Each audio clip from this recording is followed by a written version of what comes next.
Welcome to E6 TV. ధర్మవరంలో క్రైస్తవ సంఘాల ఆధ్వర్యంలో ఉద్రిక్తత భరిత శాంతియుత చోటు చేసుకుంది.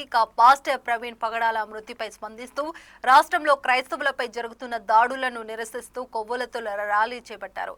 క్రైస్తవ మత బోధకులపై జరుగుతున్న హింసను వెంటనే అరికట్టాలని, బాధిత కుటుంబానికి న్యాయం చేయాలని వారు ప్రభుత్వాన్ని డిమాండ్ చేశారు.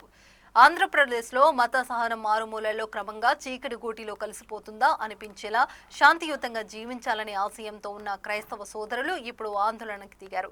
రాజమండ్రి సమీపంలో అనుమానాస్పద స్థితిలో మృతి చెందిన పాస్టర్ ప్రవీణ్ పగడాల ఘటనపై ధర్మవరంలో కొవ్వొత్తుల ర్యాలీగా శోక సందేహం మారింది. క్రైస్తవ సంఘాల ఆధ్వర్యంలో నిర్వహించిన ఈ శాంతి యాత్ర ధర్మవరం వీధుల్లో ప్రశాంతంగా నడిచినప్పటికీ గుండెలో ఊపిరాడనివని బాధతో నిండింది.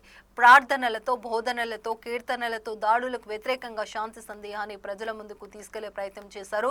ప్రతిరోజు మత బోధకులపై జరుగుతున్న దాడులు మానవత్వాన్ని తాకట్టు పెడుతున్నాయి. ఇదేనా మానవ హక్కుల విలువలు అంటూ వారు ప్రభుత్వానికి పలు ప్రశ్నలు సంధించారు. పాలకులు మౌనంగా ఉండడం వల్లే ఇటువంటి దారుణాలు జరుగుతున్నాయంటూ వారు ఆవేదన వ్యక్తం చేశారు. పాస్టర్ ప్రవీణ్ కుటుంబానికి ప్రభుత్వం పూర్తి మద్దతు అందించాలని, ఈ విషయంలో నిర్లక్ష్యం చోటు చేసుకోకూడదని ఆ సంఘాలు స్పష్టం చేశాయి. బాధిత కుటుంబానికి న్యాయం జరిగే వరకు పోరాటం ఆగదని వారంతా ఒకే సర్వంతో ప్రగాఢ నిబద్ధతను వ్యక్తం చేశారు. ఈ శాంతి యాత్రలో Krupavaram, small B Joseph, David Raj, M Daiva Sahayam, K Abraham, B Prasad, N Augustine, Sagar, Philip వంటి అనేక సంఘం పెద్దలు, యువత, స్థానిక పాస్టర్లు పాల్గొనడం గమనార్హం. సో చూస్తూనే ఉండండి, ఇది ఇవాల్టి బులెటిన్ 6 టీవీ.